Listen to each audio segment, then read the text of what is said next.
Ladies and gentlemen, we have officially made it through another year. To no one's surprise, because if you can make it through COVID, you can make it through anything. Yes, another year of wrestling is in the books, and there is so much to get through. So much happened this year. AEW got a new TV deal, and they're going to be on Max. WWE is on Netflix. Vince McMahon is officially out of WWE, and we found out that he's a sex pest, but that's to no one's surprise. But on top of all those stories is a mountain of tremendous in-ring competition. And every single year since 2019, I have ranked what I believe are the top 10, top 25, top 50 matches of the year. 2024 is going to be no different, baby. So let's get into it. These are the top 25 matches of 2024. Number 25, Speedball Mike Bailey versus Konosuke Takeshita and Maple Leaf Pro Wrestling Forged in Excellence. If there's any wrestler that deserves MVP of the year, it is Konosuke Takeshita, because one of the many great matches he put on this year was against Speedball Mike Bailey. Man, he has faced several times in different companies over the last 4 years, and each one of their matches is great. It's stiff, it's in your face, it's exactly what you expect these two men to put on. The reason why it's number 25, not lower, and I almost didn't put it on the list, is because their matches kind of go hand in hand with each other. It's very similar to an Okada-Tanahashi match. If you've seen one of them, you've kind of seen them all. It's all fantastic, but it's the same match. That doesn't take away from this match being an absolute barn burner. Number 24, Kyle Fletcher versus Will Ospreay in the Continental Classic semifinals at AEW World's End. Don't be alarmed, but this is like one of many Will Ospreay matches you're going to see on this list. Kyle Fletcher and Will Ospreay had 3 matches this year in what I believe might be one of the best trilogies in AEW's history. Each one of their matches being an acrobatic masterclass. Will Ospreay's best working as the underdog, and Kyle Fletcher is truly coming into his own as a heel, as presented in this match. I'm glad I waited until World's End to do this video, because that was a great match. Number 23, Willow Nightingale versus Chris Statlander in a Chicago street fight at AEW All Out. These women went out there with something to prove. They did not get the chance to have their match at AEW All In, so they got to have it here. These two women went out there and they beat the hell out of each other. There was tables, there was chairs, there was hockey sticks used, there was trash cans used, a metal chain was used, and thumbtacks came into play. The only thing missing from this match truly was a crimson mask. If you would have had the visual of one of these women with blood all over their face, this truly would have been a match to remember for years to come. Even without it, it is still one of the best of the year. Number 22, Gunther vs. Sheamus from the May 6th edition of Monday Night Raw. It was a symphony of strikes. Gunther and Sheamus have essentially become life partners in that ring. When they go head to head, you know you're in for a thunderstorm of chops, punches, kicks, and knees. And that's exactly what they gave us here. This is basically WWE's version of Shingo Takagi versus Tomohiro Ishii, and I love that. Give me more, please. Number 21, Ricochet versus Ilya Dragunov from the May 6th edition of Monday Night Raw. I don't quite know if it's a hot take to say that I enjoyed this match more than Gunther versus Sheamus, but I did, and I thought it was better. For those who slept on Ilya Dragunov over the past 4 years, or maybe you were oblivious to the fact that he was even in WWE because you don't watch NXT. If you were either one of those two things, this was his coming out party for you. Ricochet got to show off why he was still one of the best high flyers WWE had on that roster. Ilya Dragunov got to display why he is one of the greatest underdogs to ever exist in professional wrestling. The way he goes from move to move is seamless, and his selling is some of the best I've ever seen. You can call me an Ilya Dragunov glazer all you want, I don't care, but when he comes back, Gunther, he's on your ass. Number 20, Fraxium versus Andre Chase and Duke Hudson of Chase U at NXT Heatwave. If anybody tells you that Fraxium is the tag team of 2024, you better believe them, because this is Exhibit A. Chase U walked in as babyfaces alongside Fraxium, but they got booed so heavily during this match that they almost kind of had to work pseudo heel in a way. Fraxium and Nathan Frazier are an absolute insane acrobats, and they busted out some of the best tag team moves I've seen all year. The chemistry between these two teams was incredible.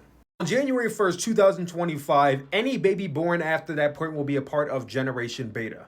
Fraxium is to Generation Beta what Paul London and Brian Kendrick was to Millennials and Gen Z. When they go to SmackDown or Raw, they're going to kill it. I can't wait. Number 19, Mercedes Moné versus Chris Statlander for the TBS Championship at AEW World's End. Just a month earlier, these two had a Match of the Year candidate exhibition at AEW Full Gear. It was so good, Tony Khan said, let's run it back next month. And I'm glad he did, because this match was just as promising as the first one was, and in some ways even better. It's not easy to do matches where David is the heel and Goliath is the babyface, but their chemistry just works here. I was also kind of upset that Chris Statlander didn't win, but that's besides the point. This match, it's also the longest women's match in AEW history, which is a conversation in its own right about why it took 5 years to get to that point. And if Konosuke Takeshita is the male MVP for AEW in 2024, the Chris Statlander for damn sure is the women's MVP. Number 18, Will Ospreay versus Darby Allin from the December 18th edition of AEW Dynamite. Will Ospreay and Darby Allin are two men who are very similar and very different in many ways when it comes to the way they wrestle. It piqued a lot of fans' curiosity on how this match was going to go. It's not often we see Will Ospreay wrestle men who are smaller than him. Even more tough because booking a match between two babyfaces is not easy. The crowd will inevitably boo one of them, right? That didn't happen here because both of these men managed to bring something unique to the table in both of their styles. So much so that the fans had no choice but to cheer for both men. Darby was flying and ragdolling as per usual. Will Ospreay, while flying too, was also the dominating force, which is something we don't really see too often from him, but it worked. It turned out to be another banger from both men. No one is surprised. Number 17, Utami Hayashishita versus Io Sky at Marigold Summer Destiny. Now, I've been watching Utami for 5 years now, so I'm already familiar with her game. For those who weren't, they were pleasantly enlightened when she was the one to wake up Io Shirai. Io Sky was back in her element. She just was operating on a level we have not seen from her in a long time. Both women, it was stiff, it was effortless, it was beautiful. Quite frankly, this match right here put Marigold on the map. I hope and pray we get to see more of Io Sky in Marigold in 2025. Number 16, Mayu Iwatani versus Momo Watanabe from New Japan Pro Wrestling Stardom Historic X Over 2. Long title, I know. Two of the very best to come out of Stardom went head to head against each other, and it was marvelous. Some of the best bridging suplexes you will ever see, some of the stiffest kicks you will ever see, all reside in this match here. You have a conversation about Io Sky being a GOAT, don't you dare leave Mayu Iwatani's name out your mouth. Number 15, Ethan Page versus Javon Evans versus Shawn Spears versus Trick Williams for the NXT Championship at NXT Heatwave. 8 of 4 matches can either be really fun or really chaotic, and this was both. Every man brought something different to the table. The bombastic high-flying nature of Javon Evans, brash in-your-face fighting of Trick Williams, reserved sneakiness of Shawn Spears, the plotting strategist that was Ethan Page. It was a fantastic fatal four-way that had one of the best match finishes of the entire year. A match for many years to come that will be imitated but never duplicated. Number 14, Kazuchika Okada versus Will Ospreay in the Continental Classic Finals at AEW World's End. As entertaining as Okada has been in 2024, he has been hibernating in the ring. I said going into this match, Will Ospreay will be the man to wake Rainmaker Okada up, and he did. While I wouldn't say this is even the top 3 matches of their series, it is a fantastic display of what these two men are capable of. Welcome back, New Japan's Kazuchika Okada. Please stay a while. Number 13, the Forbidden Door Casino Gauntlet match from the May 29th edition of AEW Dynamite. This was basically a 10-man Royal Rumble match, but instead of trying to throw each other over the top rope, they were trying to pin each other. There were so many combinations. Jay White, Will Ospreay, Leo Rush, Pac, Shota Umino, Claudio Castagnoli, Orange Cassidy, Mystico, the introduction of Hikaru, who fucking killed it in this match. Everybody shined, and it is bar none my favorite TV match of 2024. Number 12, Obafemi versus Dijak versus Josh Briggs for the NXT North American Championship and NXT Stand and Deliver. 3 big beefy men slapping meat, throwing each other as far as they can, as hard as they can. The match was mesmerizing to watch in person and even better to watch on playback. The match speaks for itself. If you have not seen it, definitely go watch it. Number 11, Hangman Adam Page versus Swerve Strickland in a steel cage match at AEW All Out. It is brutal, it is bloody, it is carnage. Some of those spots were downright gnarly. Needle through the mouth spot might have been a bit too much for me, but the cinder block? The steel chair spot? This was the absolute perfect way to end their feud. I don't even know how you top this. It's peak. It's peak. Number 10, Mercedes Moné versus Hazuki for the NJPW Strong Women's Championship from the December 15th edition of New Japan Pro Wrestling Strong Style Evolved. If only y'all knew how many takes that took. Mercedes Moné and Hazuki had a triple threat match last year, including Azumi, which I thought was one of the best of the entire year. Pretty sure I ranked that match somewhere in like the top 10s. I was excited to hear they're having a singles match, and they delivered on all fronts. Hazuki is still one of the best high-speed wrestlers going today. Mercedes Moné seamlessly balances that all out with her ground game. These women went near 30 minutes with some of the best near falls you will see all year. I don't think enough people are talking about this match, so let me bring it up to you. Mercedes Moné and Hazuki, they killed it. Mercedes Moné, sleeper of 2024, let it be known. Number 9, Will Ospreay versus Konosuke Takeshita at AEW Revolution. They announced this match, I just knew these two were going to kick ass, and they did. Will Ospreay has so many fantastic matches throughout the year that sometimes they start to run together a little bit. Having a wrestler who is also a hybrid like Konosuke Takeshita really just brings out the best in Will Ospreay. And Ospreay brings out the best in Konosuke Takeshita. I still, to this day, am thinking about that Os Cutter counter into a Blue Thunder Bomb. It's mind-blowing. These two literally can't miss with each other or without each other. It's impossible for them to have a bad match. If you call this your match of the year, I don't discount it at all. The crazy part is, this is not their peak. They will have better. Be ready for it. Number 8, Mayu Iwatani versus Sari for the IWGP Women's Championship at Stardom All-Star Grand Queendom. This is a first-time matchup between two of the greatest Japanese women's wrestlers of this generation. As you would imagine, they had an absolutely terrific match. Mayu works best when her opponent is dominating her and she has to work as the underdog. And Sari doesn't really do that too much, but in this match she had to, and whew, almost felt like Sari was bullying this woman at some points. But when they started going toe-to-toe, blow for blow, oh, it was masterful.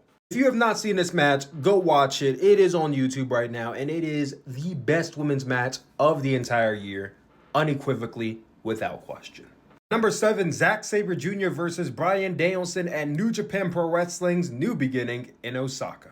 Two of the greatest technical wrestlers of their generation, and arguably of all time, going head-to-head. You knew it was going to be in-ring prowess and technical mastery, and it was. The first match they had at AEW Wrestle Dream, some are calling the greatest of the year, and they had a match that happened this year that was, some would even say, better, and match of the year again. Every time I see Zack Sabre Jr. wrestle, he is somehow innovating a new submission, a new counter that I have never seen, and the most painful of the one that I watched before. Danielson is an expertise technician, so he's able to find his way out of all these submission moves and incorporate his own. Chain wrestling, the counter wrestling, the arm bars, the leg holds, all of it was immaculate. I'm not going to sit here and lie to you. This match is not for everybody. It is a lot of ground game. It is a lot of submissions. There are no flips. There are no hardcore usage of any weapons. Like, it is wrestling at its core. Amateur, freestyle, Greco-Roman, call what you want. It's wrestling at its core. If you don't got the best attention span, probably not for you. If you generally need a high-octane match, this is not for you as well. If you're looking for a match that defines the word wrestling, this is it. Number 6, Darby Allin and Sting versus Matthew and Nicholas Jackson of the Young Bucks for the AEW World Tag Team Championships at AEW Revolution. This was Sting's retirement match, and how does that meme go? It was perfect. Perfect. Everything, down to the last minute details.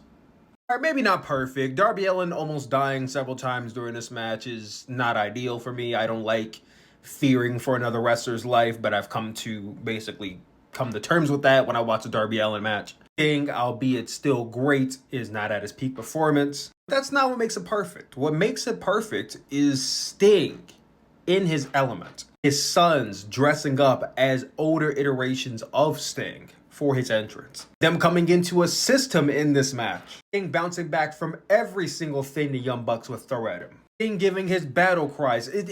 Sting is 63 years old, and the way he was able to just pull out whatever he could and give that to us makes this match near perfect. being retired with the AEW World Tag Team Championships, and the final shot of him hugging his sons and going off into the sunset makes it, in my opinion, the greatest wrestling retirement ever. Getting into the top 5 matches of 2025, number 5, Swerve Strickland versus Will Ospreay for the AEW World Championship at Forbidden Door. You talk about men who have been severely slept on for several years, you got to bring up Swerve Strickland. This was the coming out year for Swerve Strickland. We talk about Will Ospreay being one of the greatest of all time. There are not too many men who could match Will Ospreay in that ring, but Swerve Strickland came to the table and said, "Oh, challenge accepted." Everything Will Ospreay would throw at Swerve Strickland would come back with something just as great or even better. These two were dance partners in that ring. These two are artists, and that ring is their canvas. Don't get me started on the final stretch of the match where we're seeing everyone hit their finishers, they're throwing moves at each other, and it's high energy. In the end of the match where Will Ospreay, with everything he has left in his body, goes for the hidden blade, but doesn't have the energy to hit it all the way and basically collapses into Swerve's arms, who pats him on the back like, "Good job, kid." It gives me shivers thinking about it. It's one of those matches that I was honored to be there for. Number 4, Will Ospreay versus Bryan Danielson at AEW Dynasty. This has been my dream match for several years. When it finally happened this year, I was elated.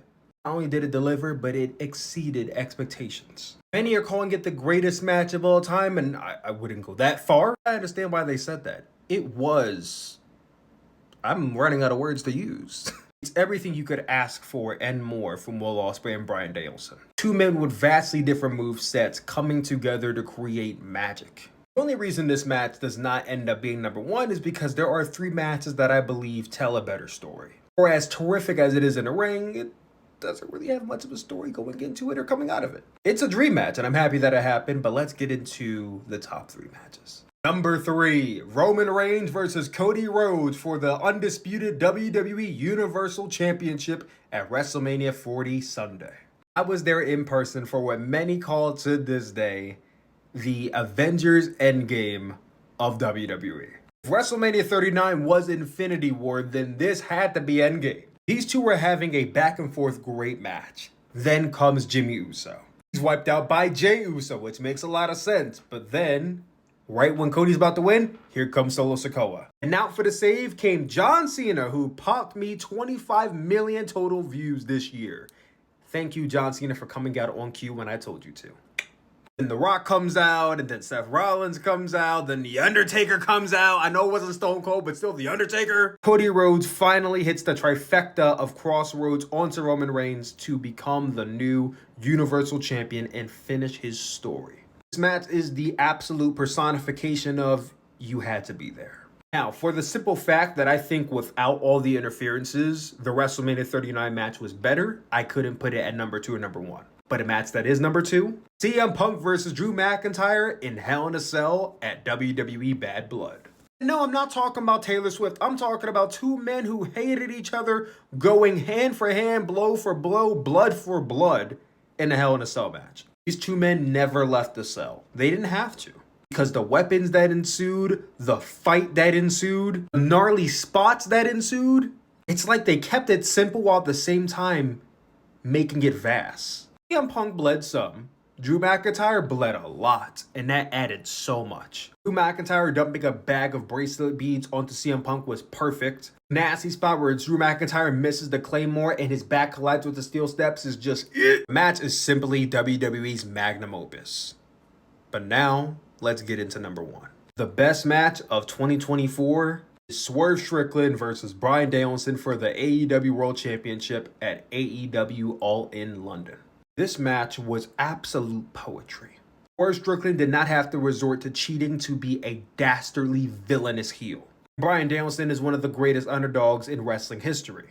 These two combining their styles together, it just worked perfectly. Bryan Danielson sold like a madman, and Swerve Strickland no-selling the Buzaiku knee still lives rent-free in my head. Bryan Danielson wins, brings his family in the ring, and they go off on the highest note possible. Greatest match of the year. What's your match of the year? Comment down below, let me know.